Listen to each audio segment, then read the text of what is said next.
राज्यसभा से 72 अरकान आज सुबकदोश हो गए। इस दौरान वज़ीर-ए-आज़म नरेंद्र मोदी ने कहा कि जो सीनियर लीडर हैं, जो तजुर्बेकार लीडर हैं, उनसे हमको बहुत कुछ सीखने को मिलता है, उनकी बहुत ज़्यादा हमें ज़रूरत है।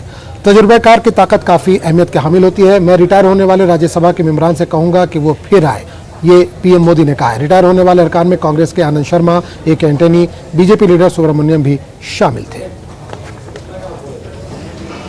ऐसे अनुभवी साथी सदन से जाते हैं तो बहुत बड़ी कमी सदन को होती है, राष्ट्र को होती है। आने वाली पीढ़ियों के लिए जो निर्णय होने वाले हैं उसमें कुछ कमी रह जाती है।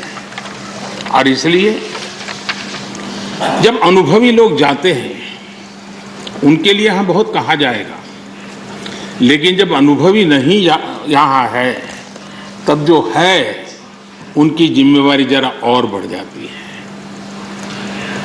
वो जो अनुभव की गाथा यहाँ छोड़ के गए हैं, जो बाकी यहाँ रहने वाले हैं, उनको उसको आगे बढ़ाना होता है।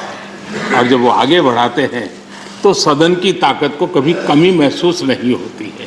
और मुझे विश्वास है कि आप जो साथी आज विदाई लेने वाले हैं, उनसे हम जो सभी सीखे हैं, आज हम भी संकल्प करें उसमें से जो भी उत्तम है, जो श्रेष्ठ है, उसको हम आगे बढ़ाने में इस सदन की पवित्र जगह का जरूर हम उपयोग करेंगे, और ताकि देश को समृद्धि में बहुत काम आएगा।